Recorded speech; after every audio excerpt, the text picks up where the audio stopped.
All right. I have been ridiculously on effing point. I've been ridiculously on effing point with these random choices when I'm hitting just random punk song, random hardcore song. Whoever runs these playlists on Spotify is awesome. I hope that I have not come across one of these fraud AI covers of this music.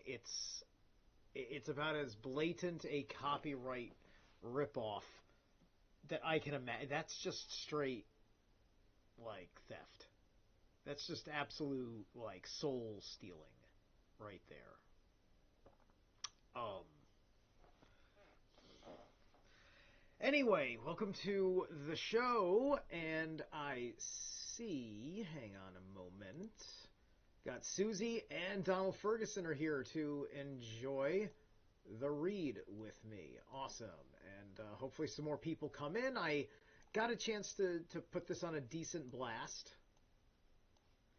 And if you guys want to share your networks, be my guest unless you don't have networks or I'm too hot for any networks you would have. Anyway, we are at this point in our story. I should have gotten a water before we started. So, a word about words. So, we'll see what he's going to say right here. Like, I want to hear this motherfucker at least talk about neuro-linguistic programming. If he doesn't say that term, I don't care. He better understand a few things. He better have some good and applicable hey, how's it going, Howard?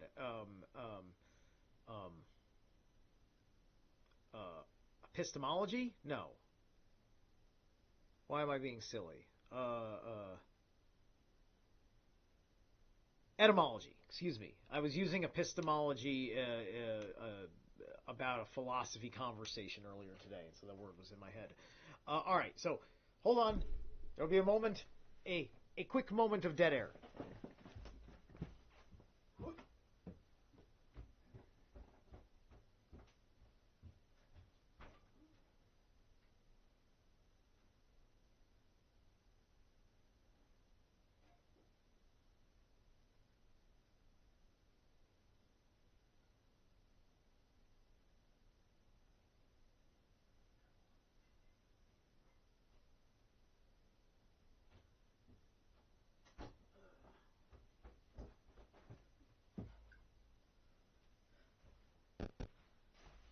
I like how I can now just reveal myself from behind the tapestry.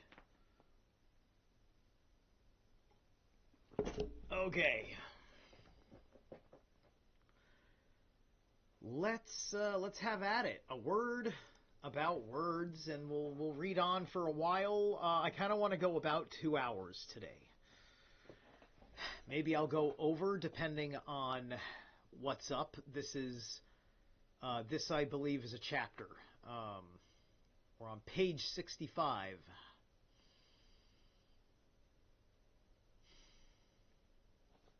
No sound. There's sound. I stopped speaking for a second. Relax, Susie. What do you mean no sound? How is there no sound? I see the thing running. The audio is running. Donald hears me. Okay, there we go. The passions of mankind have boiled over into all areas of political life, including its vocabulary.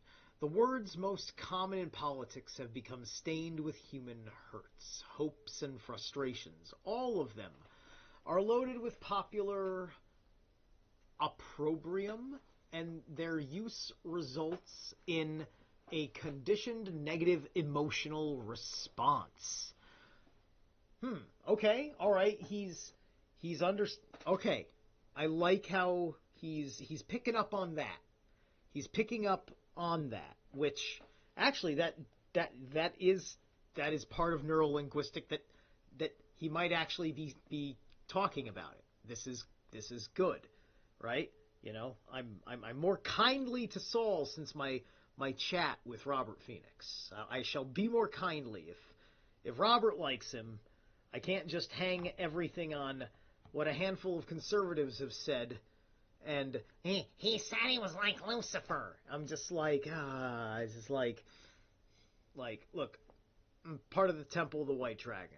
Okay, so actually, I also have a problem with Lucifer from what I have come to understand through the Temple. But we don't deal with it the same way, and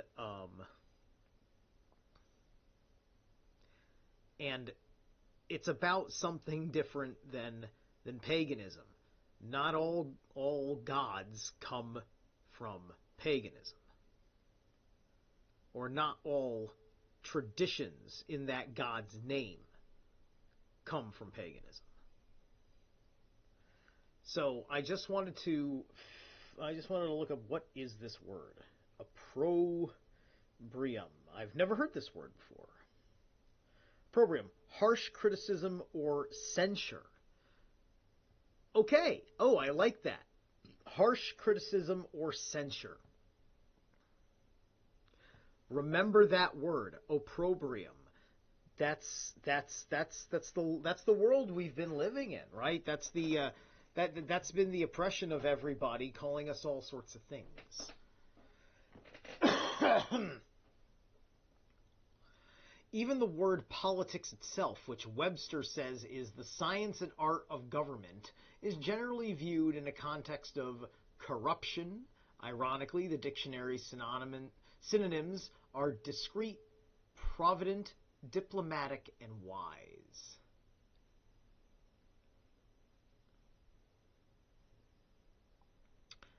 The same discolorations attach to other words prevalent in the language of politics. Words like power, self-interest, compromise, and conflict. Yeah, so just understand this. The anti-gods intermingle in the mythoses of certain pre-Christian cults. Right? And they operate on both sides, and there's no escaping your perceived tyrannies. And to look at the God itself and say it's tyrannizing you, and not simply just some asshole who's interpreting God, or just accepting that you can disagree, that is the nature of that God that you have empowered, right? You know? It's like two Odinists never got into a fucking blood duel and killed each other before. Right? You know, that's your Cain and Abel story. Cain and Abel story is a simple story of two people that worship the same God can still kill each other for other reasons.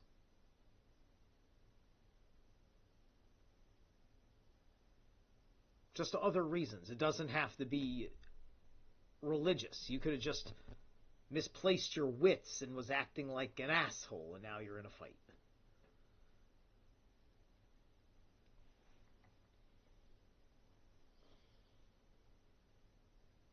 The same discolorations attach to other words prevalent in the language of politics, words like power, self-interest, compromise, conflict.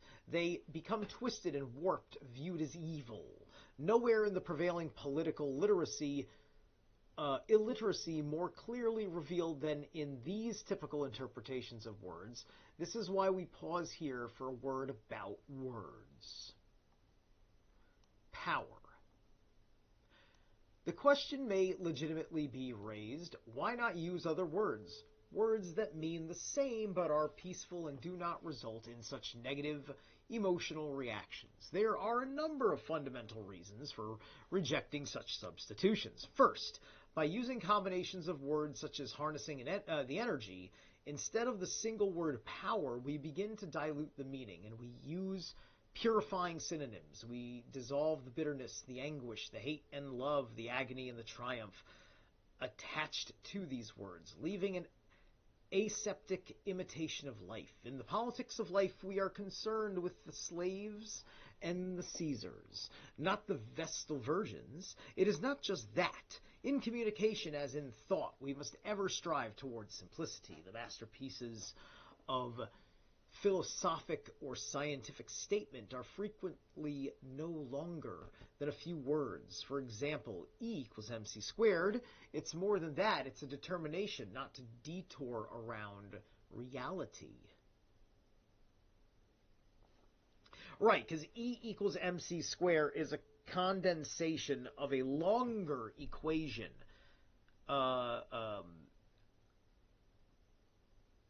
that it is symbolizing, right? E equals mc squared is kind of like it's a code more than a math equation, right? It's more like, if you read the fuller version of E equals mc squared, it says that this longer statement makes this condensed statement true.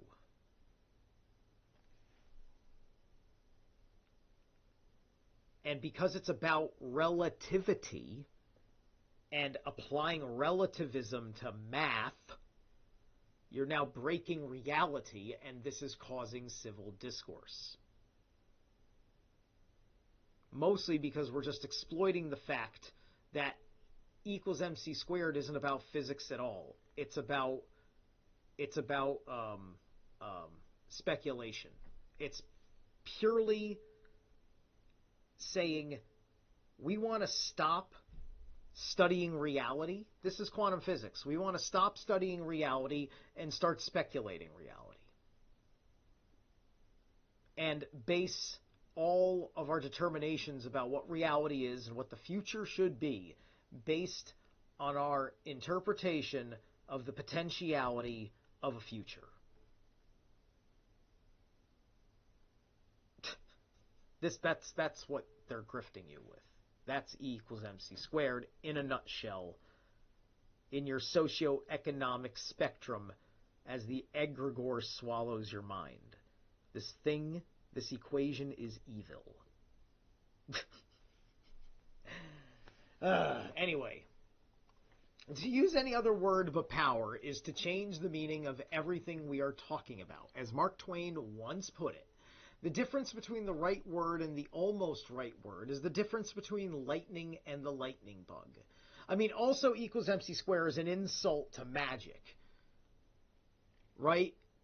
Because it's trying to pretend that it has found the equation that gives you a chance to hack reality. Right? It's because that's what all of this thing is. You know, the equation answers the question wrongly of what is energy. Energy is mc squared. And what's an MC? A mic check. The guy on the microphone. The energy of the man shouting at the world. The man who cries, the MC. And he's squared, meaning that he is double what he is. There is an exponential factor to this man. Right? So it's about being Neo. Right? It's about being the glitch in the Matrix. Right? And it's a sloppy way of introducing you to magic because your understanding of the world has no fucking foundation.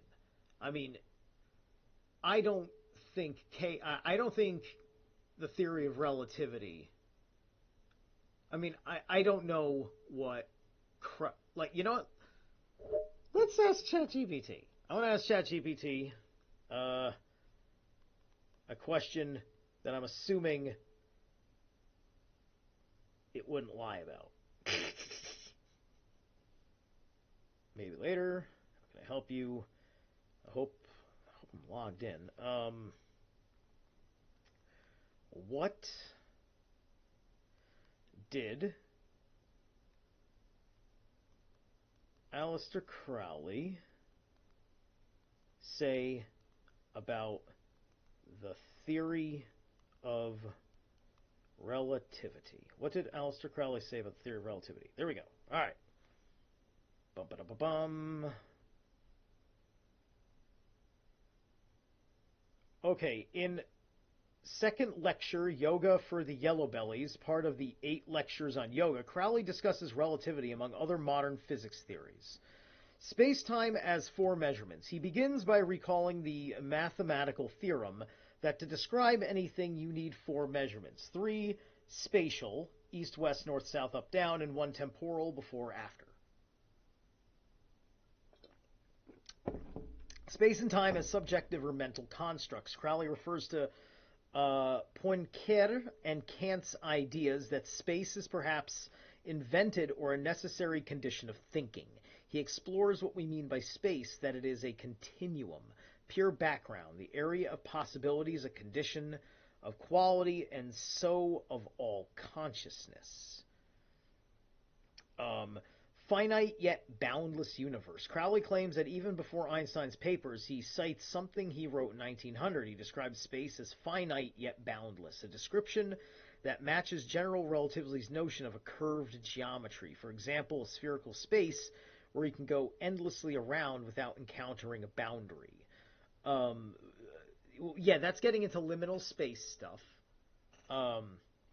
Dependence on space on matter. He talks about Einstein's finite universe in which the radius depends on the amount of matter. If matter were changed, so would space. Without matter, space would, in effect, not exist.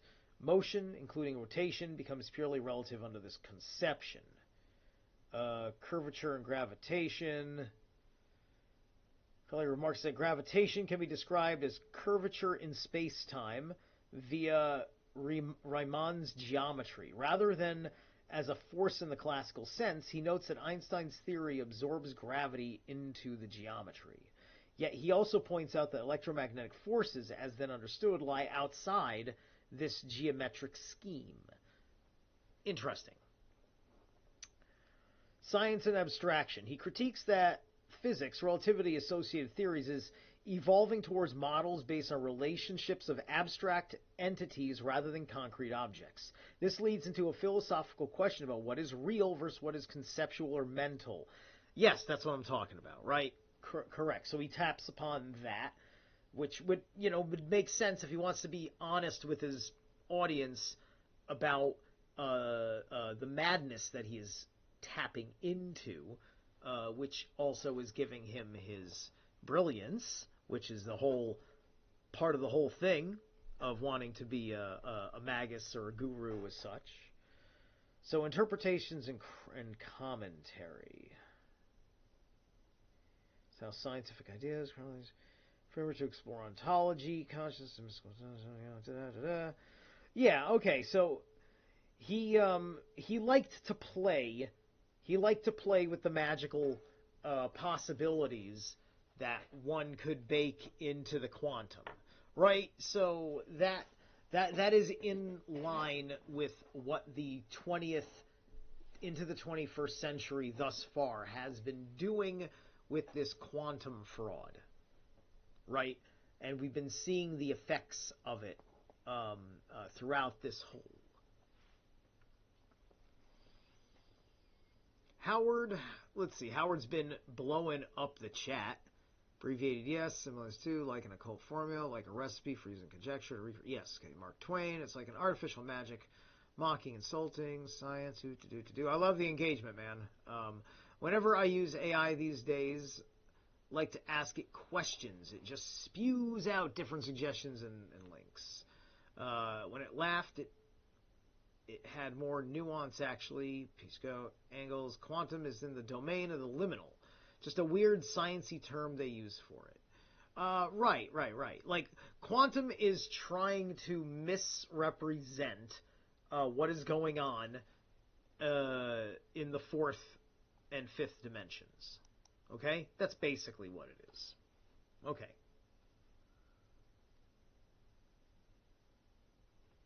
To use any other word but power is to change the meaning of everything we are talking about. As Mark Twain once put it, the difference between the right word and the almost right word is the difference between lightning and lightning bug.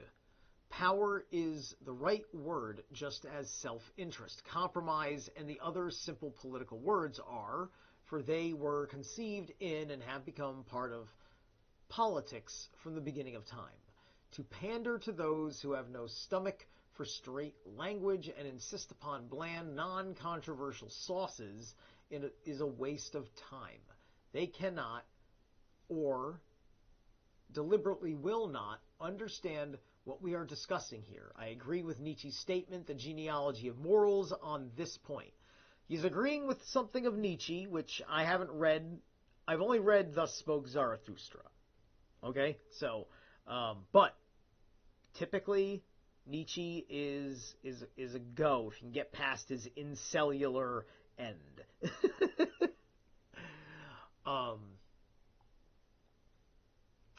Why stroke the hypersensitive ears of our modern weaklings? Why yield even a single step to the tartuffery of words?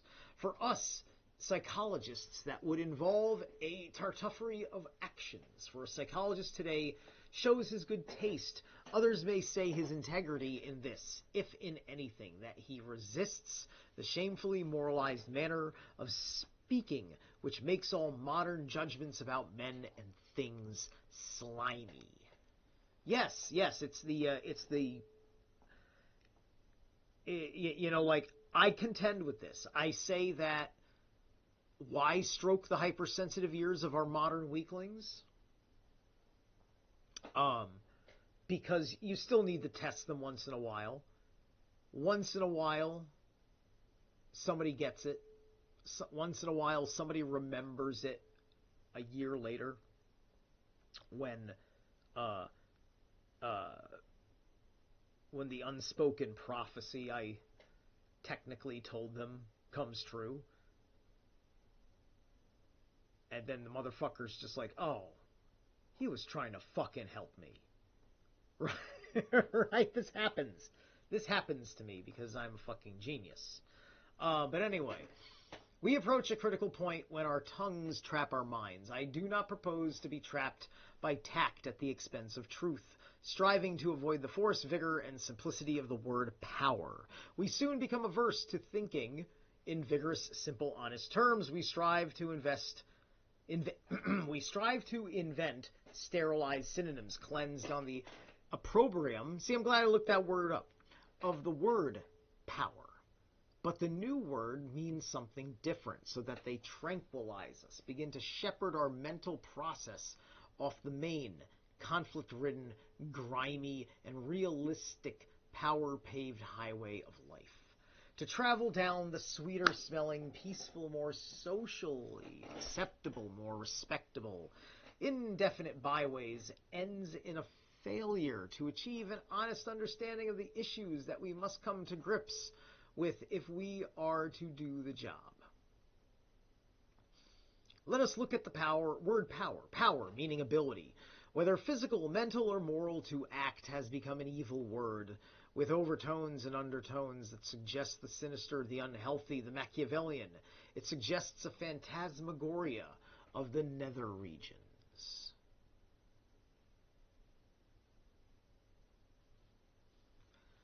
The moment the word power is mentioned, it is as though hell had been opened, exuding the stench of the devil's cesspool of corruption. It evokes images of cruelty, dishonesty, selfishness, arrogance, dictatorship, and abject suffering. The word power is associated with conflict. It is unacceptable in our present Madison Avenue deodorized hygiene. This is some good writing, I gotta admit.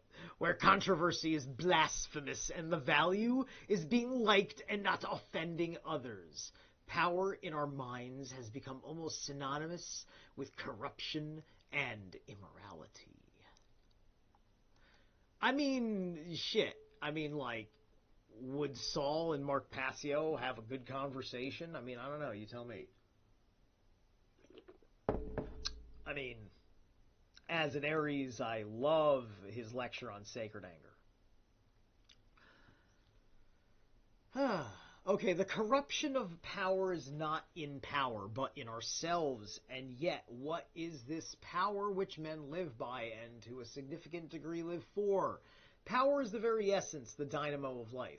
Now, also you have to understand that this argument, like, the left could theoretically have a problem with this, right? Because think about how you need to judge someone on, like, what a good or bad thing someone's doing. Everybody wants to, Donald Trump wants power.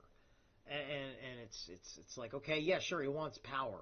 Power's not evil, right? Because they just don't like the fact that he actually honestly wants power. Because all these fuckers privately want the power. Even if the power is to serve their whole thing that they're a part of, that thing that they're a part of wants the power through them. Right? This is the conspiracy, right? The conspirators that empower them.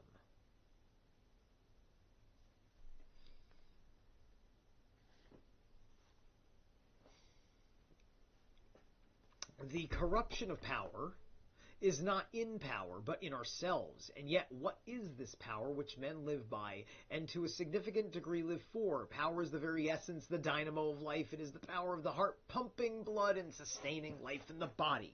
It is the power of active citizen participation pulsing upwards, providing a unified strength for a common purpose. Power is an essential life force always in operation, either changing the world or opposing change. Power or organized energy. You can talk about our Tor in the Bach saga. Tor is power. Power. Our organized energy may be a man-killing explosive or a life-saving drug. The power of a gun may be used to enforce slavery or to achieve freedom. Right here, we are going to take a pause and run a teeny tiny little break. Or maybe a long break, I'm not sure what I want to do. Alright, this song's like 1 minute, so I'm going to do like 1 minute song and then I'm going to do another song. This is called Death Threat, Violent Reaction.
Okay, yeah.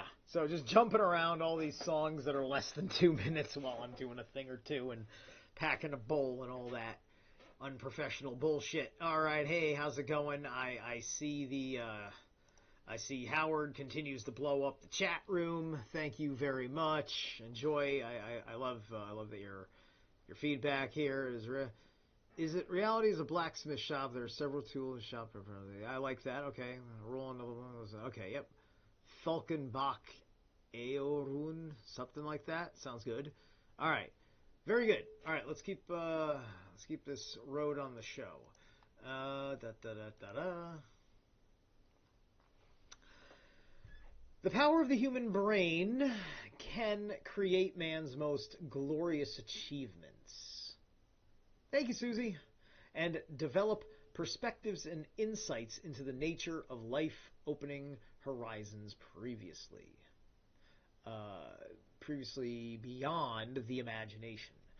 The power of the human mind can also devise philosophies and ways of life that are most destructive for the future of mankind. Either way, power is the dynamo of life. Alexander Hamilton in the Federalist Papers put it this way: what is a power but the ability or faculty of doing a thing? Right, exactly. This is like what is fascism but a bunch of people working together to acquire power. See how that works? What is the ability to do a thing but the power of employing the means necessary to its execution? Pascal, who was definitely not a cynic, observed that justice without power is impotent. Power without justice is tyranny. Saint Ignatius, the founder of the Jesuit order, did not shrink from the recognition of power when he issued his dictum: to do a thing well, a man needs power and competence. We could call the roll of all who have played their parts in history and find the word power not a substitute word used in their speech and writings. It is impossible to conceive of a world devoid of power. The only choice of concepts is between organized and unorganized power. Mankind has progressed only through learning how to develop and organize instruments of power in order to achieve order, security, morality, and civilized life itself, instead of a sheer struggle for physical survival. Every organization known to man, from government down, has had only one reason for being. That is organization for power in order to put into practice or promote its common purpose.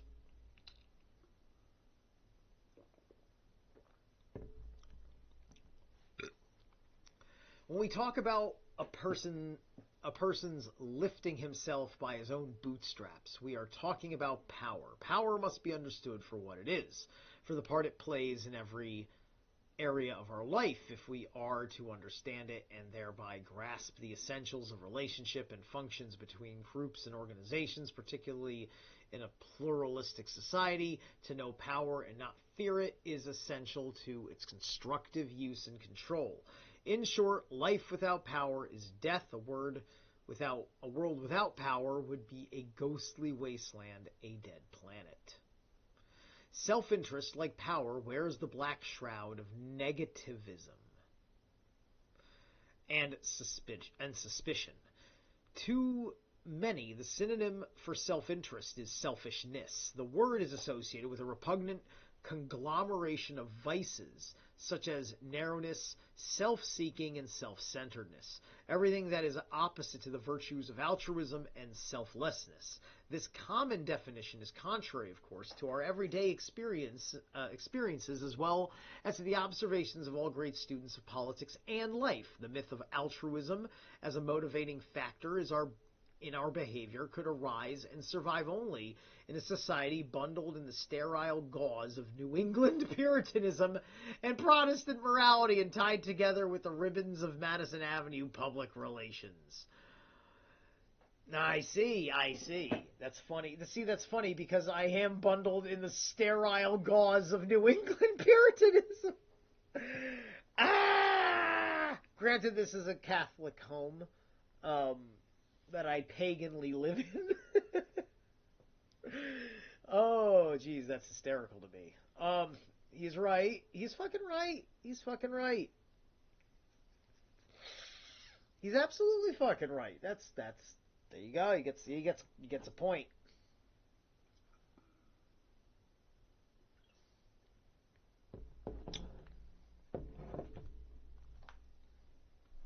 I mean, I consider myself altruistic, but I also do not consider myself a zero-sum gamist. There is a time and a place for altruism, and there's a time and a place for selfishness.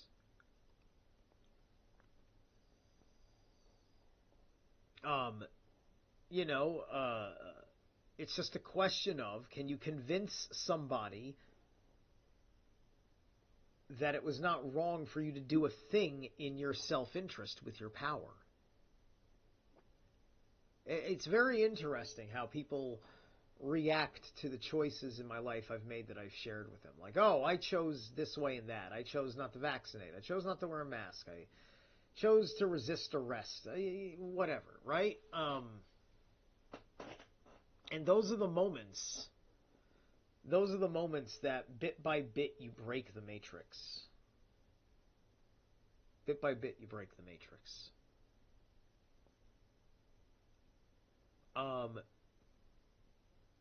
It is one of the classic American fairy tales. From the great teachers of Judeo-Christian morality and the philosophers to the economists and to the wise observers of the politics of man, there has always been universal agreement on the part that self-interest plays as prime a moving force in man's behavior. The importance of self-interest has never been challenged. It has been accepted as an inevitable fact of life. In the words of Christ, greater love has no man than this, that a man lay down his life for his friends. Aristotle said in Politics, everyone thinks chiefly of his own, hardly ever of the public interest. Adam Smith in The Wealth of Nations noted that it is not from the benevolence of the butcher, the brewer, or the baker that we expect our dinner, but from their regard of their own interest. Let me tell you, man.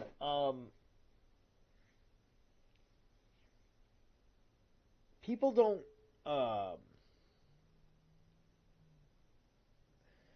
People have places to go to say things. You know, if I was fucking homeless, couldn't find food, what I may fucking want to do, if I really thought that the world owed me a goddamn fucking thing, just walk into town hall and say, hey, I'm homeless. I'm having a hard time. I can't find a place. I've found myself here. Can somebody give me a bed and a job? Just walk into town meeting, just a general meeting. You know, just walk in there and say, I live here and I'm homeless here now. Can somebody give me a bed and a job? Right? I'd like to shower maybe every day for that job and have clean clothes.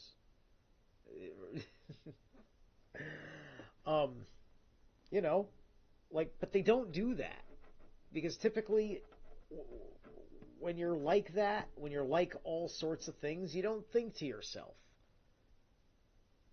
Go over them and tell them how it is and who you are and everything else, and furthermore, understand that you've got to you're making demands of the state, but if you're going to make demands of the state, remember you're also making demands of your neighbors by doing that too, right? So you're coming in and you're just like, it's just like, you don't have to make a special law for me, but why aren't you making laws about this situation? Right? I don't want to be in this situation. Why do you want me in this situation? Maybe you've got a legitimate story. I was a dock worker, and now nobody wants to hire me for whatever reason, and I keep looking, and I wasn't set up in the right way to leave, or I don't know, whatever. I mean, maybe I'm just talking a little bit about myself because I'm not set up in a right way to leave, but I'm not in a bad situation. But I would definitely be way, way, way, way, way happier if I didn't have as many expenses as I have right now, and if I was maybe making just a couple of bucks more. And I'm already agreed to take a pay cut on myself because I really needed a little bit of time off after the gauntlet that I just ran over the summer through to this very day. Well, not this very day, through Wednesday. But that's my point. It's all felt like one long day, even though I went to bed. Okay, so we address ourselves not to their humanity, but to their self-love, and never talk to them of our own necessities, but of their advantage. And all the reasoning found in the Federalist Papers, no point is so central and agreed upon as rich and poor alike are prone to act upon impulse rather than pure reason, and to narrow conceptions of self-interest. To question the force of self-interest that pervades all areas of political life is to refuse to see man as he is, to see him only as we would like him to be. And yet, next to the acceptance of self-interest, there are certain observations I would like to make. Machiavelli, with whom the idea of self-interest seems to have gained its greatest notoriety, at least among those who are unaware of the tradition, said, "This is to be asserted in general of men, that they are ungrateful, fickle, fake, cowardly, covetous. As long as you succeed, they are yours entirely. They will offer you their blood, property, life, and children when the need is far distant. But when it approaches, they turn against you." But Machiavelli makes a mortal mistake when he rules out the moral factors of politics and holds purely to self-interests as he defines it. This mistake can only be accounted for on the basis that Machiavelli's experiences as an active politician was not too great, for otherwise he could not have overlooked the obvious fluidity of every man's self-interest. The overall case must be of larger dimensions than that of self-interest. Narrowly defined, it must be large enough to include and provide for the shifting dimensions of self-interest. You may appeal to one's self-interest to get me to the battlefront to fight, but once I am there, my prime self-interest becomes to stay alive, and if we are victorious, my self-interest may, and usually does, dictate entirely unexpected goals rather than those I had before the war. For example, the United States in World War II fervently allied with Russia against Germany, Japan, and Italy, and shortly after the victory, fervently allied with its former enemies, Germany, Japan, and Italy, against its former ally, the USSR. Well, don't forget, half of Germany was on the Soviet side. Have you forgotten that? Wait a minute, you wrote this in 1971. The wall was up by then, motherfucker. You know this all too well.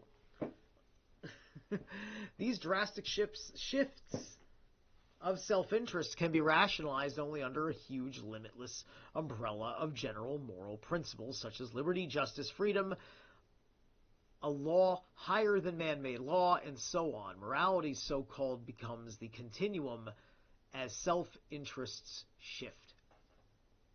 Within this morality, there appears to be a tearing conflict, probably due to the layers of inhibition in our kind of moralistic civilization.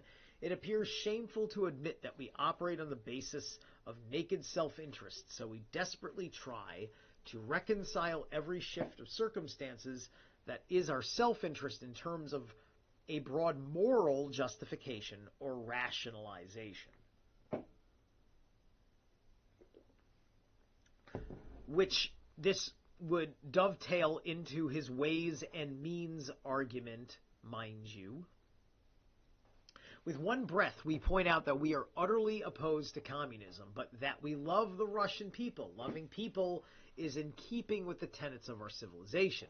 What we hate is the atheism and the suppression of the individual that we attribute as characteristics substantiating the immorality of communism.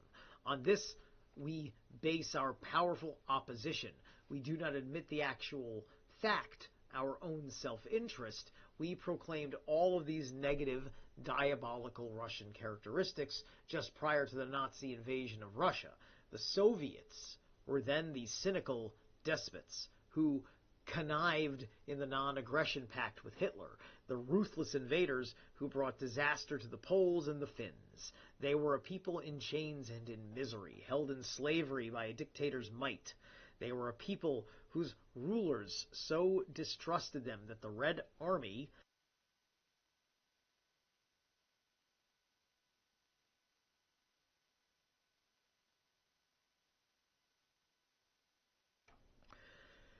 The Red Army was not permitted to have live ammunition because they might turn their guns against the Kremlin. All this was our image. But within minutes of the invasion of Russia by the Nazis, when self-interest dictated the defeat of Russia would be disastrous to our interests, then suddenly they became the gallant, great, warm, loving Russian people.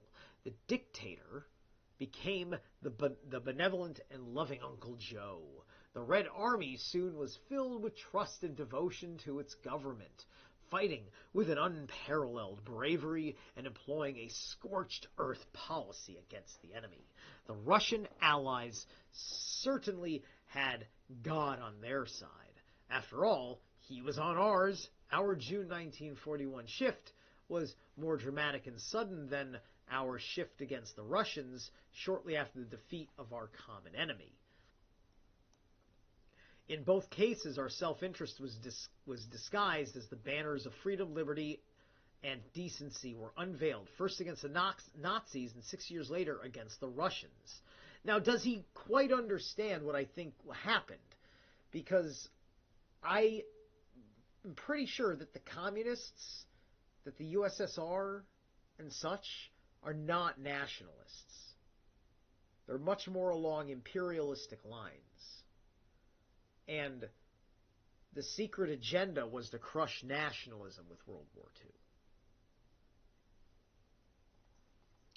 In our present relationship with Tito and the Yugoslavian communists, then the issue is not that Tito represents communism, but that he is not part of the Russian power alignment. Here, we take the position we took after the Nazi invasion, where suddenly communism became, well, after all, it's their way of life, and we believe in the right of self-determination, and it's up to the Russians to have the government they like, as long as they are on our side and do not threaten our self-interest. 2, there is no question that with all our denunciation of the Red Chinese, if they announced what they were no longer a part of, the world communist conspiracy or alignment of forces, they would overnight, acceptable to us, acclaimed by us, and provided with all kinds of aid, just so long as they were on our side. In essence, what we are saying is that we do not care what kind of a communist you are, so long as you do not threaten our self-interest. All right.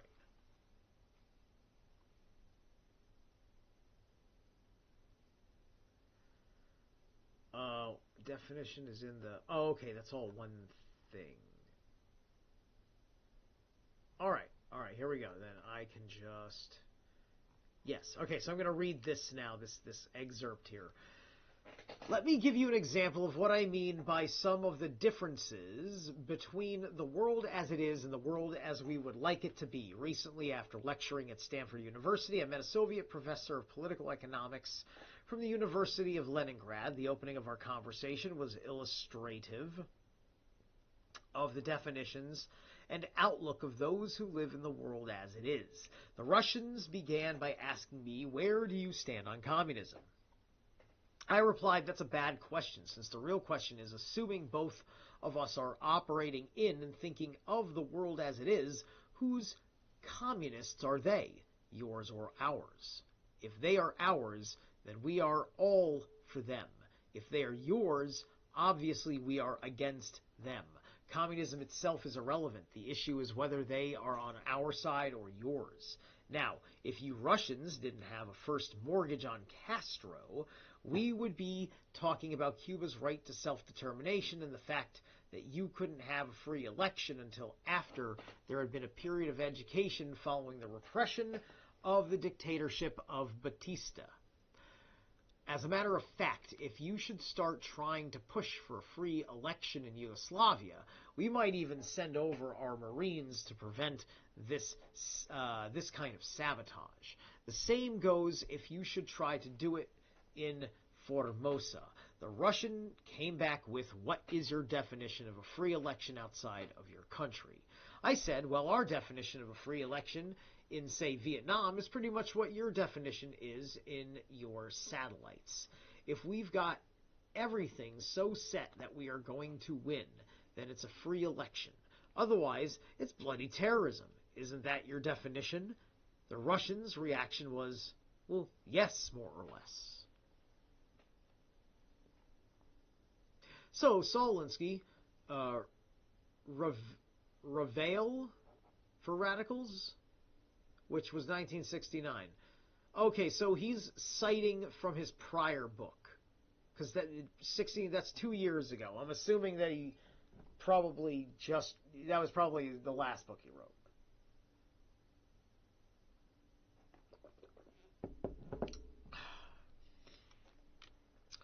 We repeatedly get caught in this conflict between our professional moral principles and the real reasons why we do things. To wit, our self-interest. We are always able to mask those real reasons in words of beneficent goodness, freedom, justice, and so on. Such tears as appear in the fabric of this moral masquerade sometimes embarrass us.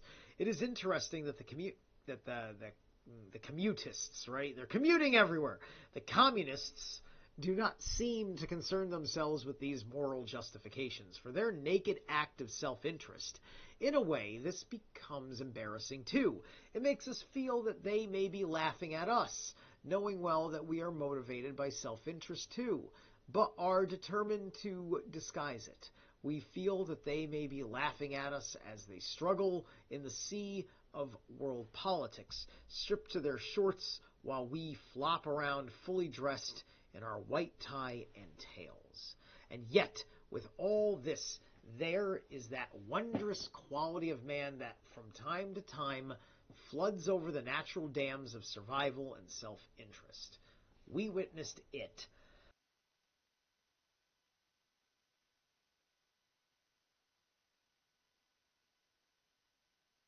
We witnessed it in the summer of 1964 when the white college students risked their lives to carry the torch of human freedom into darkest Mississippi. An earlier instance, George Orwell described his self-interest in entering the trenches during the Spanish Civil War as a matter of trying to stop the spreading horror of fascism. Yet, once he was in the trenches, his self-interest changed to the goal of getting out alive. Still, I have no question that if Orwell had been given a military assignment from which he could easily have got lost, he would not have wandered to the rear at the price of jeopardizing the lives of some of his comrades. He would never have pursued his self-interest. These are the exceptions to the rule. But there have been enough of them flashing through the murky past of history to suggest that these episodic transfigurations of the human spirit are more than the flash of fireflies. Compromise is another word that carries shades of weakness, vacillation, betrayal of ideals, surrender of moral principles.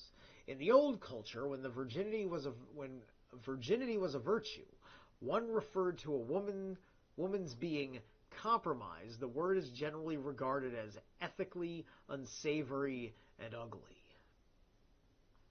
But to the organizer, compromise is a key and beautiful word. It is always present in the pragmatics of operation. It is making the deal, getting that vital breather, usually the victory. If you start with nothing, demand 100%, then compromise for 30%.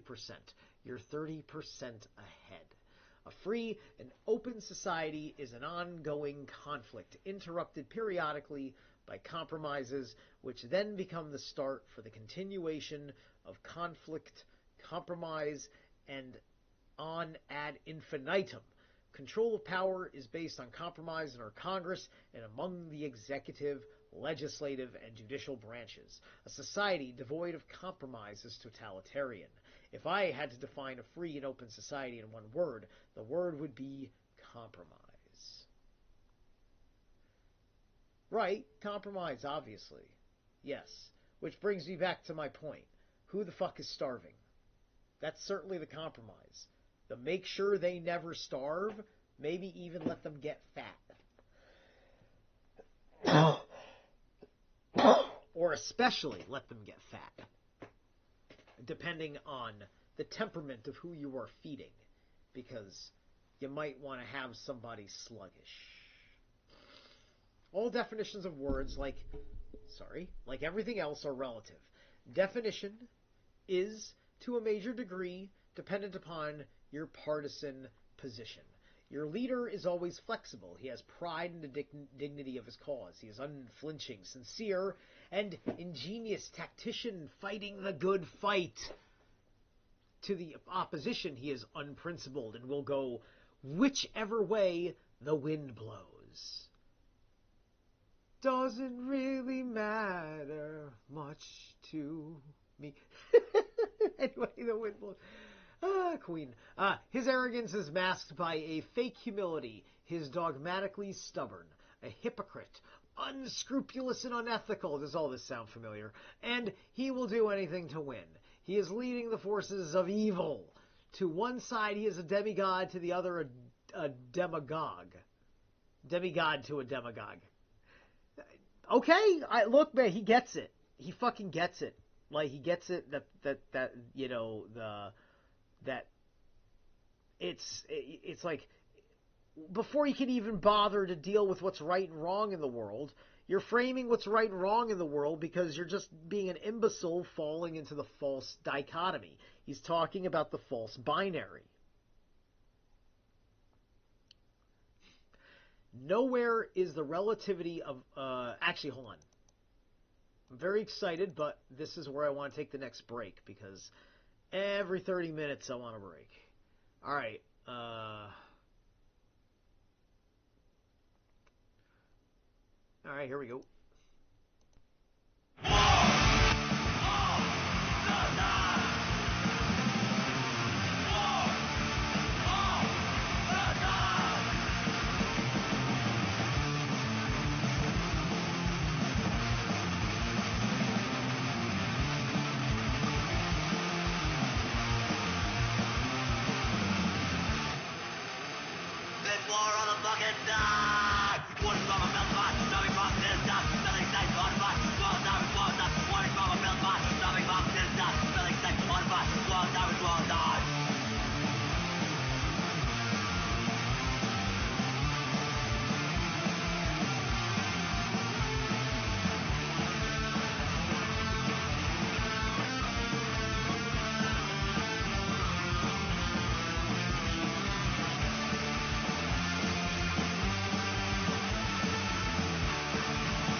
Big noses.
All right, there we go.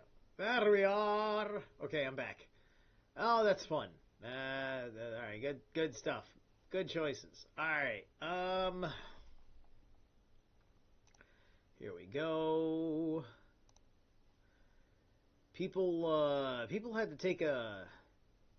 People took a dip, man. They got zero. Zero. Anyway, on page 76. Let's keep going. I want to go another 50 minutes. Nowhere is the relativity of a definition more germane in the arena of life than the word ego. Anyone who is working against the haves is always facing odds, and in many cases heavy odds, if he or she does not have that complete self-confidence, or call it ego, that he can win, then the battle is lost before it has even begun. I have seen so-called trained organizers go out to another city with an assignment of organizing a community of approximately 100,000 people. Take one look and promptly wire in a resignation. To be able to look at a community of people and say to yourself, I will organize them in so many weeks. I will take on the corporations, the press, and anything else, is to be a real organizer. Ego, as we understand and use it here, cannot be even vaguely confused with, nor is it remotely related to, egotism. No would-be organizer afflicted with egotism can avoid hiding this from the people with whom he is working. No contrived humility can conceal it. Nothing antagonizes people and alienates them from a would-be organizer more than the revealing flashes of arrogance, vanity, impatience, and contempt of a personal egotism. The ego of the organizer is stronger and more monumental than the ego of the leader. The leader is driven by the desire for power, while the organizer is driven by the desire to create. The organizer is, in a true sense, reaching for the highest level for which man can reach, to create, to be a great creator, to play God. See, that's interesting, right? Because think about Barack Obama. He was doing the organizer thing, and then he decided to go from playing God to being the leader, to go after power. He was trying to have it both ways. An infection of egotism would make it impossible to respect the dignity of individuals, to understand people, or to strive to develop the other elements that make up the ideal organizer. Egotism is mainly a defensive reaction of feelings of personal inadequacy. Ego is a positive conviction and belief in one's ability with no need for egotistical behavior. And also, I think, Barack Obama as a community organizer is not a community organizer, right? I mean, he is a community organizer on paper. Like, it was like a job he did, right? It made him familiar with community organizing. That's not what he was successful at. He then decided to go into campaigning, which is not on the street involved with the community. But because he had community organizer on his resume, because they gave him some stuff that looked good on his resume, and he did it in places that were already politically, ideologically aligned to his values,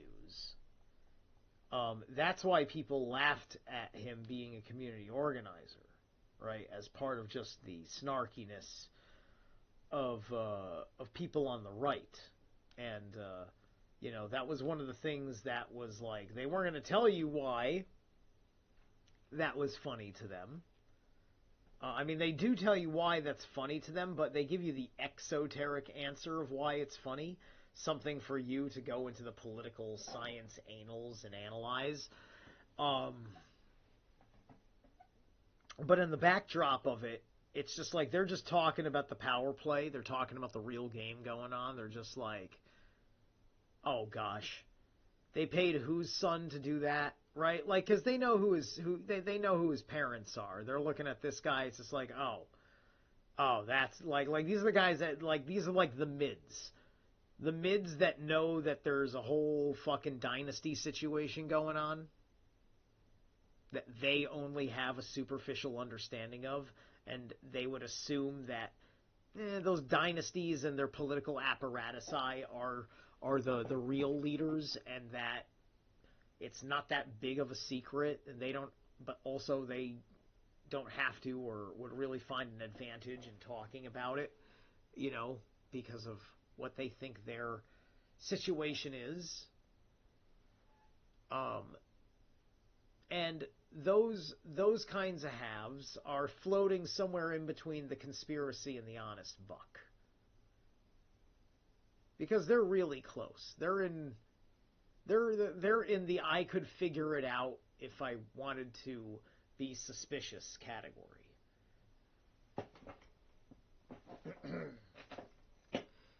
Ego moves on every level. How can an organizer respect the dignity of an individual if he does not respect his own dignity? How can he believe in people if he does not really believe in himself? How can he convince people that they have it within themselves, that they have the power to stand up to win, if he does not believe it of himself? Ego must be so all-pervading that the personality of the organizer is contagious, that it converts the people from despair to defiance, creating a mass ego. Conflict is another bad word in the general opinion. This is a consequence of two influences in our society. One influence is organized religion, which has espoused a rhetoric of turning the other cheek, and has quoted the scriptures as the devil never would have dared because of their major previous function of supporting the establishment. The second influence is probably the most subversive and insidious one, and it has permeated the American scene in the last generation. That is Madison Avenue public relations.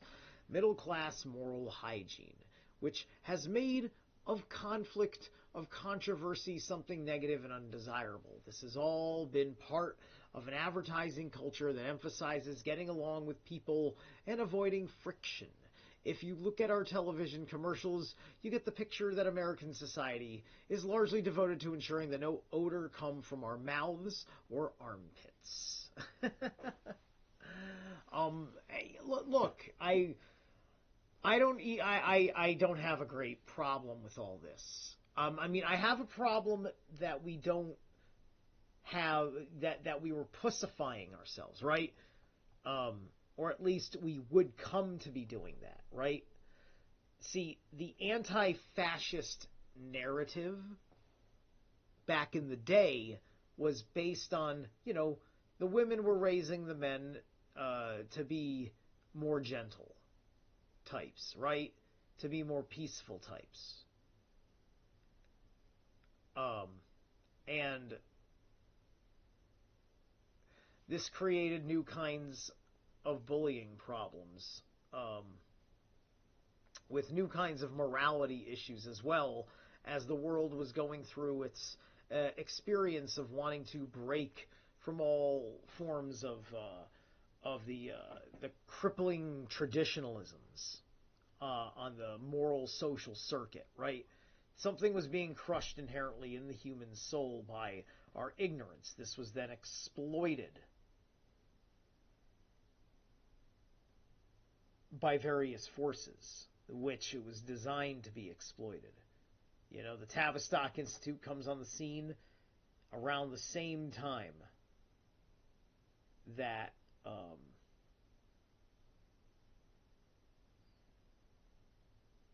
no, I'm sorry. I was trying to correlate with our relationship with England, but we had that relationship with England. Like, I'm trying to remember the last time, or the first time, that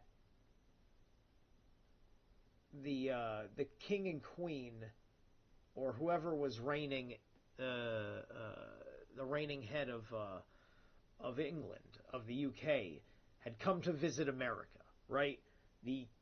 Charles can't sit in the Capitol building as the monarch.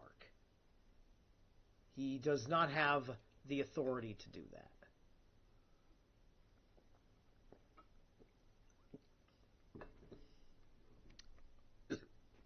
But I think he can do that in Australia.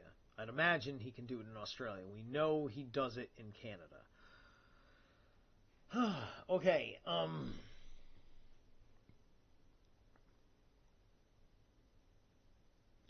what I have a major problem with is being so fucking clean that you've not given your immune system a chance to experience environment.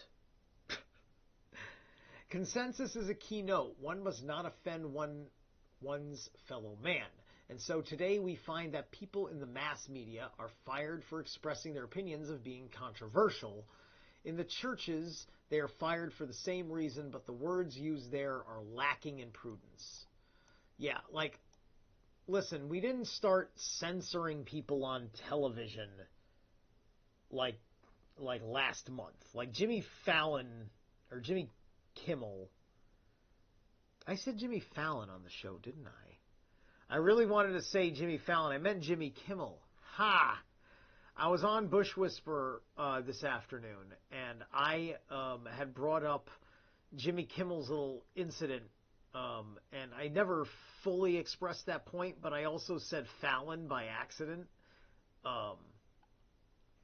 because I was kind of thinking of making that pun ahead of time, and so I confused the names. So Jimmy Kimmel, it's just that usually it goes the other way around.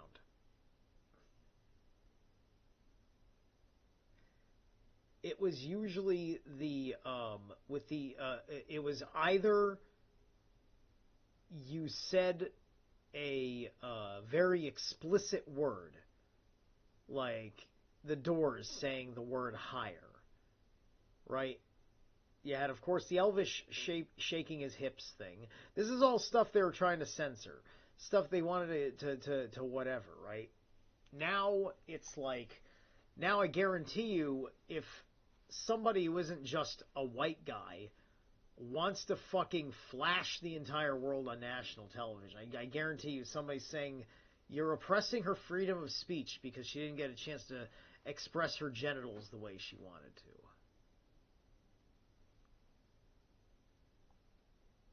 Right? Like, these are absurdities. These are absurdities. These are privileges. Your right to freedom of speech is just you out on the street talking. Right?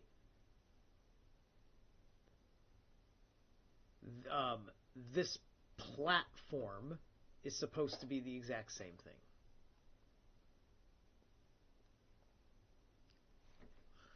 Okay.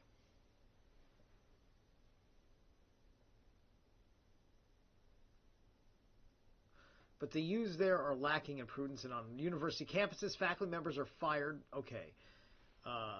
Fired for the same reason, but the words used there are personality difficulties. Personality difficult. It means they're being fired because it's personal, which you're not supposed to do. Right? When people were getting fired for publicly celebrating Charlie Kirk, they may not have gotten fired if social media censored their celebration. That is the beauty of freedom of speech. That's not personality. I mean, it's personality, but it's very specific about the personality. It is hostile to the work environment. Because, you cheered on a murder. You celebrated a murder as a face of this company. I'm sorry. That's not what our company is about. Because the company is trying to take a neutral position because they are a business. People that like Charlie Kirk want to do business with them, and they don't have their own inherent issue with people who like Charlie Kirk. because that's just the world you're fucking living in, man. And you gotta start living in the fucking world and start thinking to yourself that, no, your job's not protected because it's not your job. It's a job they gave you. That position is only being held for you because of various agreements. And people reserve the right to fire you for all sorts of stuff. All sorts of stuff. Conflict is the essential core of a free and open society. And you'll get better, you'll go further in life letting go of being fired, unless it's the only kind of job that is giving you something very, very special, right? You know, there's something else about the job that has a certain amount of meaning. But then again, you'd probably be thinking about other people. Like, you got fired because it became a certainty that you were insensitive to other people. Likely this person knew that they were surrounded by some people that were probably reasonable people that had a completely different take on listening to what Kirk was talking about. And that's always going to just fit wrong, because it's when you're so ignorant of what's going on that it's fucking offensive in and of itself. It's kind of, you know, it's just kind of insulting. So anyway, if one were to project the democratic way of life in the form of a musical score, its major theme would be the harmony of dissonance. Heh. Okay, so that jumps ahead just like that. I guess that's a chapter. So that's not that long of a chapter.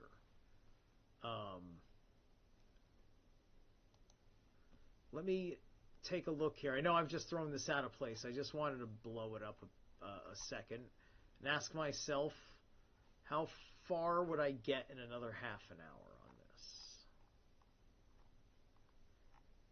All right, it's a long one.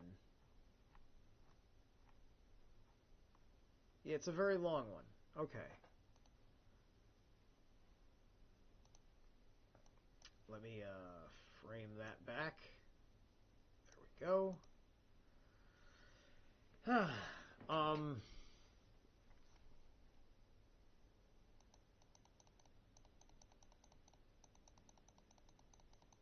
All right, we'll get started on it.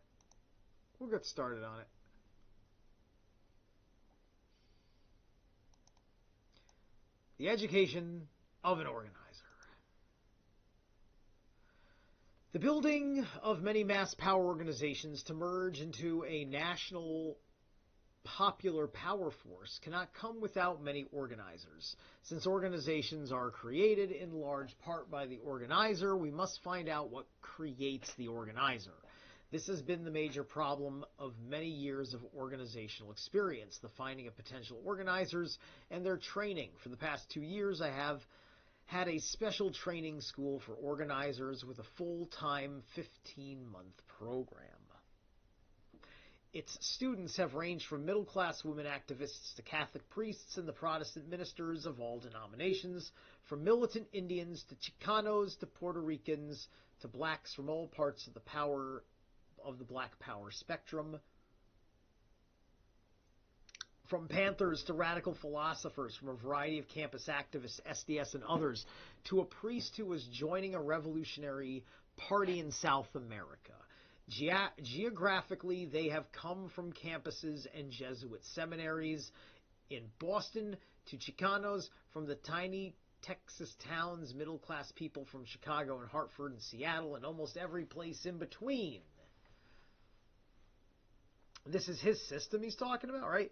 An increasing number of students come from Canada, from the Indians of the Northwest to the middle class of the maritime provinces.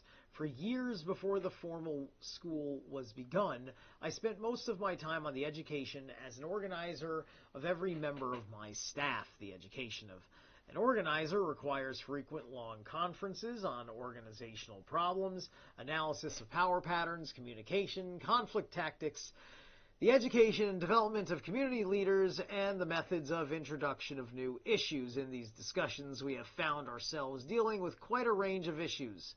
Internal problems of a clique in a Los Angeles organization out to get rid of its organizers, a Christmas tree selling fund raising fiasco in San Jose.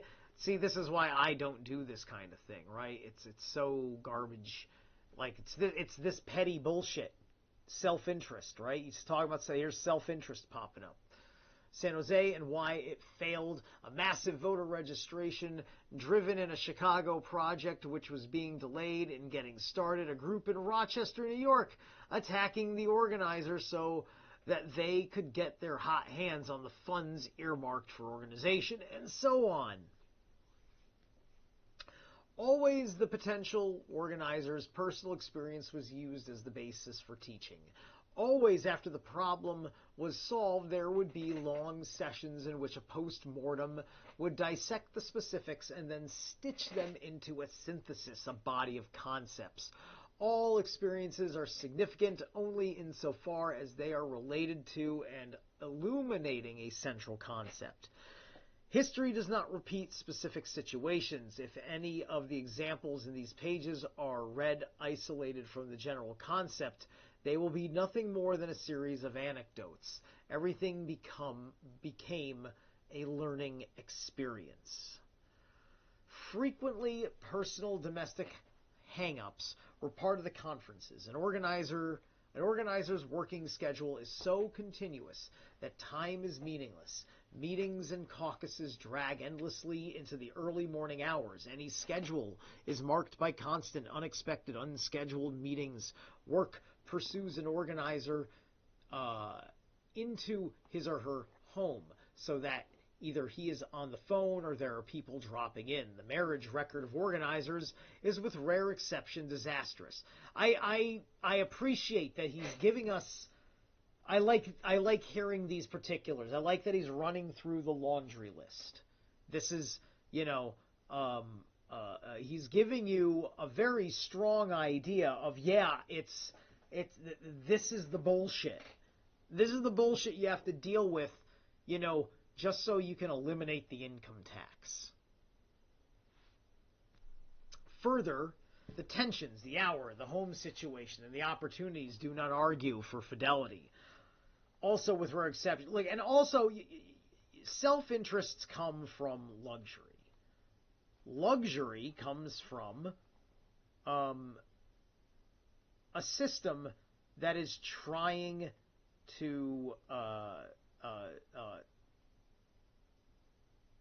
give you things. I mean, you're in a system where you are able to achieve, and so community organizing is a hobby for most people because they're not going to ever... No one's starving. No one's starving in America. Right? And we think we understand who's starving in the third world. We think we understand the tyranny happening in Russia. We think we do. But the lived experience on the ground is another story, and that's for them to make their personal determinations.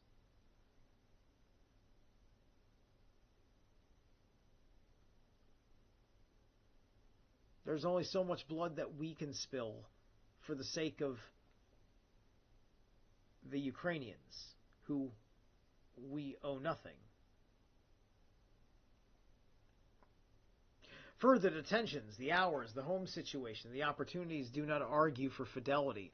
Also, with rare exception, I have not known really competent organizers who are concerned about celibacy. Here and there are wives and husbands of those in love relationships who understand and are committed to the work and are real sources of strength to the organizer.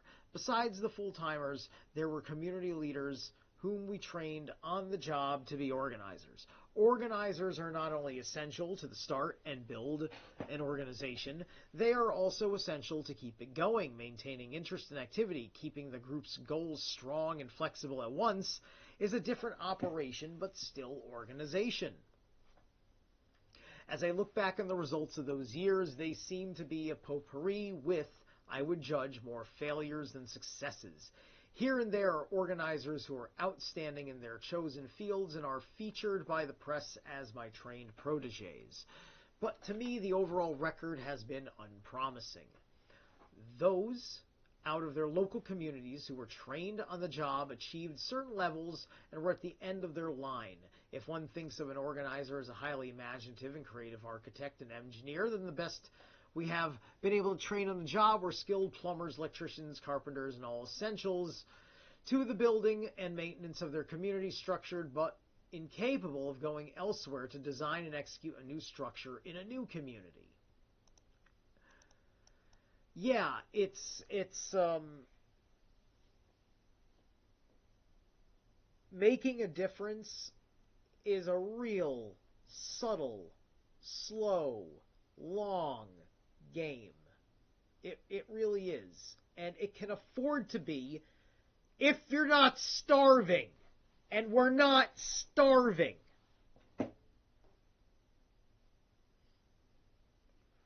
Then there were others who learned to be outstanding organizers in particular kinds of communities, with particular ethnic groups, but in a different scene with different ethnic groups couldn't organize their way out of a paper bag. All right. On that funny line, we're going to take the next break. What we got here? Bear with me. All right, we'll try this one.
Okay, we're back.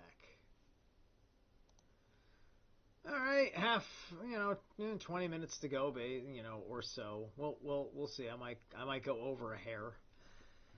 And I'm pretty sure I'm reading all alone.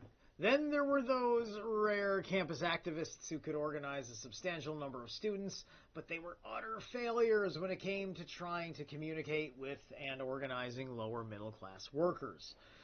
Labor union organizers turned out to be poor community organizers. Excuse me. Their experience was tied to a pattern of fixed points, whether it was definite demands on wages, pensions, vacation periods, or other working conditions.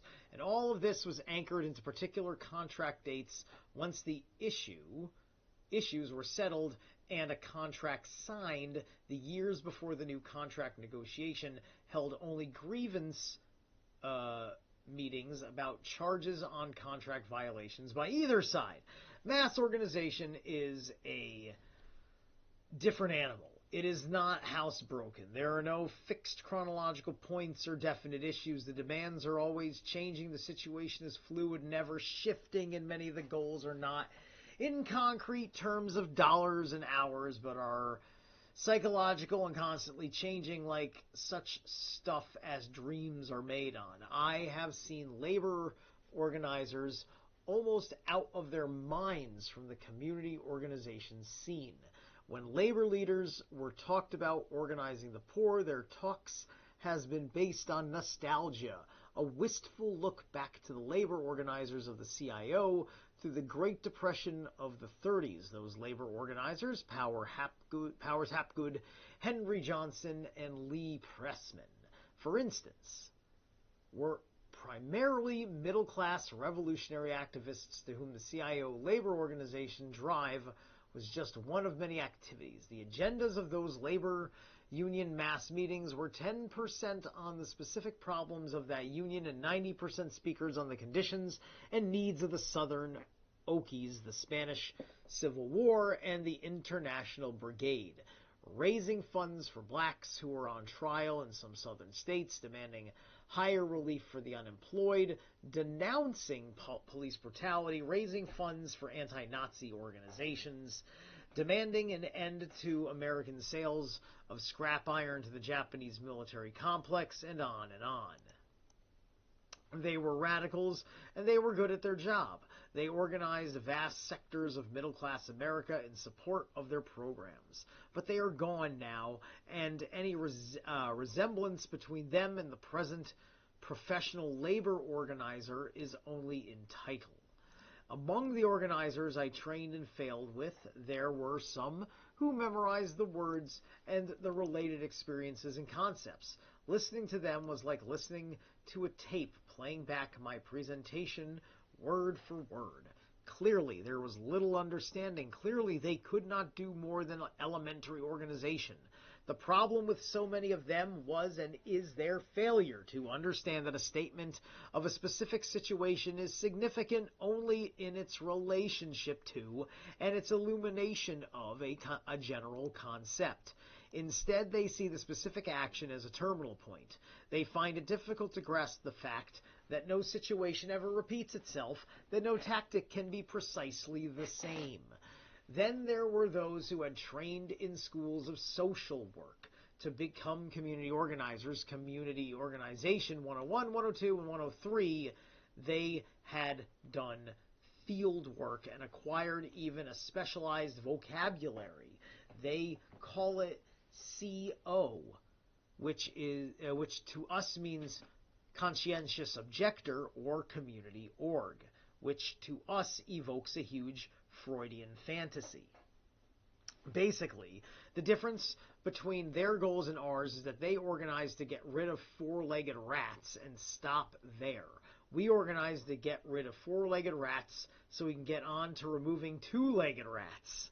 Among those who, disillusioned, reject the formalized garbage they learned in school, the odds are heavily against their developing into effective organizations. One reason is that despite their verbal denunciation of their past training, there is a strong subconscious block against repudiating too to 3 years of life spent in this training, as well as the financial cost of these courses. Through these years, I have constantly tried to search out reasons for our failures as well as our occasional successes in training organizers. Our teaching methods, those of others, our personal competency for teaching, and improvised new teaching approaches have and are being examined. Our own self-criticism is far more rigorous than that of our most bitter critics. All of us have faults. I know that in a community working as an organizer, I have unlimited patience in talking to and listening to local residents. Any organizer must have this patience. But among my faults is that in teaching position at the training institute or at a conference, I become an intellectual snob with unimaginative, limited students, impatient, bored, and inexcusably rude. This sounds familiar. Saul, I may know your pain. You might be a more all-right guy than they give you credit for. We'll see. I have improvised teaching approaches. For example, knowing that one can only communicate and understand in terms of one's experience. We had to construct experience for our students. Most people do not accumulate a body of experience. Most people go through life undergoing a series of happenings which pass through their systems undigested.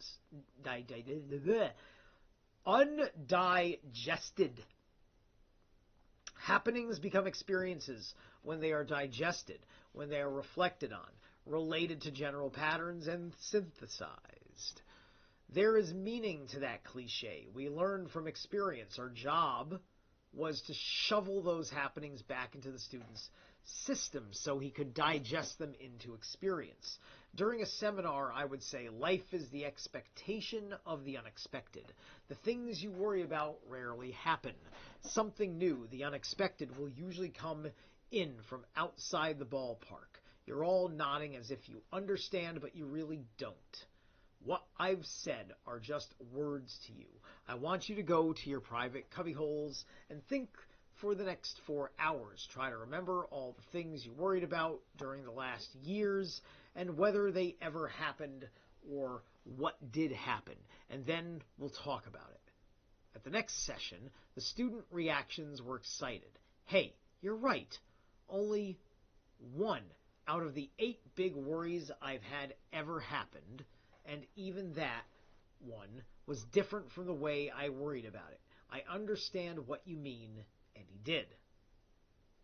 While the experience of trying to educate organizers has been nowhere so successful as I'd hoped, there was a great deal of education for me and my associates. We were constantly in a state of self-examination.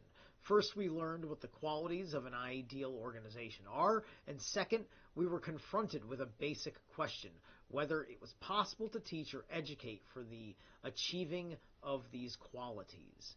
The area of experience and communication is fundamental to the organizer. An organizer can communicate only within the areas of experience of his audience. Otherwise, there is no communication. Right. You see, like, I suffer from this. I'm not good at this, right? This is why I have under 1,000 subs, right? The organization, in its constant hunt for patterns, universalities, and meaning, is always building up a body of experience. Through his imagination, he is constantly moving in on the happenings of others, identifying with them and extracting their happenings into his own mental digestive system, and thereby accumulating more experience. It is essential for communication that we know of their experiences, since one can communicate only through experiences of the other. It becomes clear that the organizer begins to develop an abnormally large body of experience. He learns the local legends, anecdotes, values, idioms. He listens to small talk. He refrains from rhetoric foreign to the local culture. He knows that worn-out words like white, racist, fascist, pig, and motherfucker have been so spewed about that using them is now within the negative experience of the local people, serving only to identify speaker as one of those nuts and to turn off any further communication. He nailed it. Right? It's like these guys haven't figured out yet. They haven't figured out yet um, that it's worn out to call people these things, right? Somebody tried to steal. Like, he's saying this in 1971. In 1971, it's 2025, people are still doing this. And to the same fucking reaction to, you're an unreasonable fucking person. Effectively. And yet the organizer must not try to fake it. He must be himself. I remember a first meeting with Mexican-American leaders in a California barrio, where they served me a special Mexican dinner. When we were halfway through, I put down my knife and fork, saying, "My God, do you eat this stuff because you like it or because you have to? I think it's as loud as the Jewish kosher crap I had to eat as a kid." There was a moment of shocked silence, and then everybody roared. Suddenly, barriers began to come down as they all began talking and laughing. They were so accustomed to the Anglo who would rave about the beauty of Mexican food, even though they knew it was killing him. The Anglo who had memorized a few Spanish phrases with the inevitable hasta la vista, that it was refreshingly honest to experience. This is 1971. He's referencing hasta la vista, right? Baby. That's funny. That means that this has been around for a long time. Was Hasta La Vista Baby was Terminator 2, right? So that's 20 years later. That gets immortalized by Arnold Schwarzenegger. It was a refreshingly honest experience to them. The incident became a legend. The incident became a legend to many, and you would hear them say, for instance, he has as much use for that guy as Alinsky has for Mexican food. A number of the Mexican Americans present confessed that they only ate some of those dishes when they entertained an Anglo. The same faking goes on with whites on certain items of blacks. Soul food. Hey, look. If you want to just sit down and be like, hey, I don't know if it's my taste to like soul food. I want to, like, I don't think I'm, if I don't like it, can we still be friends? Like, like I will make sure to say that it is not my taste, but everyone deserves to find out if it is or isn't their taste. Is that fair? Is that fair, or am I selling him short? And I must lie that it is to my taste. I don't want to do that. I can't do that. I'm a terrible politician. Anyway, and I'm not even sure I dislike soul food. I think I've had soul food before. But I don't think it's healthy to have that much of it. But anyway, there is a difference between honesty and rude disrespect of another's tradition. The organizer, but sometimes you have to push that, right? It's like, for instance, Scotsmen in kilts. The kilt is a new kid on the block. It doesn't go back more than a few hundred years, I think, in our history. And it was done under some odd pretenses of being a culturally Scottish thing, and that's how they sold it. I'm not even sure. I don't know how I feel about kilts, really.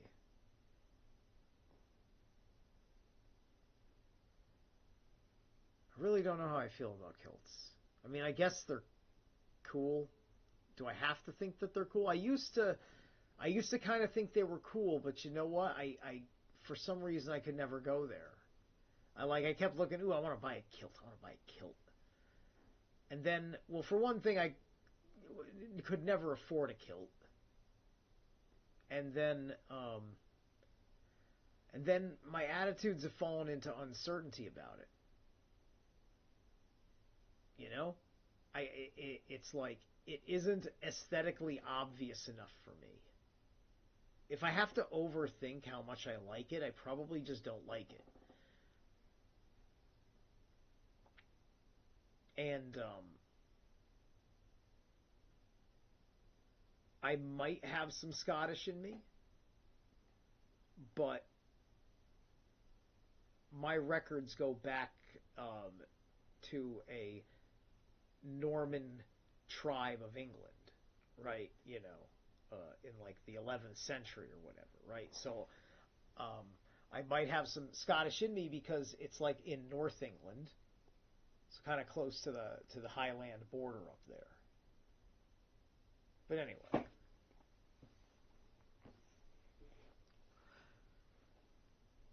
all right. The organizer will err far less by being himself than by engaging in professional techniques. When the people really know better, it shows respect for people to be honest, as in the Mexican dinner episode. They are being treated as people and not guinea pigs being techniqued. I mean, I could also make I could also make jokes and say your your mighty and hearty food is a challenge that has defeated me. Right? This I'm trying to compliment the food by saying like it is not worthy of my body, and that's my way of like squaring the circle, right? If I don't like the food. That's me just thinking as diplomatically as possible about whatever. It is most important that this action be understood in context. Prior to my remark, there had been a warm personal discussion of the problems of the people. They knew not only of my concern about their plight, but that I liked them as people. I felt their response and friendship, and we were together. It is in this totality of the situation that I did what otherwise would have been offensive.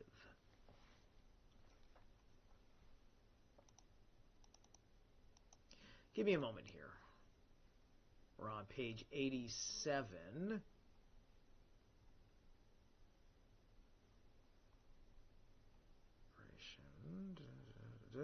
Sense of humor. Yeah, this goes on a bit. Yeah, it goes on a bit. All right. You know what? I think this is good. I think this is good for tonight. You know what I want to do? Curiosity. I'm going to read right down to curiosity and call it, because it looks like it kind of goes through this little list. Oh, here is the list. Yeah, okay. I'm going to read this passage, and then here is the list down will be next week. Actually, it'll probably be tomorrow sometime. The qualities we were trying to develop in organizers in the years of attempting to train them included some qualities that in all probability cannot be taught. They either had them or could get them only through a miracle from above or below. Other qualities they might have as potentials that could be developed. Sometimes the development of one quality triggered off unsuspected others. I learned to check against the list and spot the negatives, and if it was impossible to develop that quality, at least I could be aware and on guard to try to diminish its negative effect upon the work. All right. Here we are. That's going to do it for tonight. Hadn't seen too many of you in the last hour. A lot of you guys seem to have dipped. So I'd imagine that you'll be back to catch it on the replay. That's okay. That's what YouTube was made for. It's unfortunate. Like, hey, look, I'm kind of boring, right? I think people will just be kind of boring. Like, I'm not boring, but if, like, I don't have flashy, like, hold your attention videos. You have to choose to pay attention and be able to hear it. And those of you that hear me are very special people. All right. Have a good one.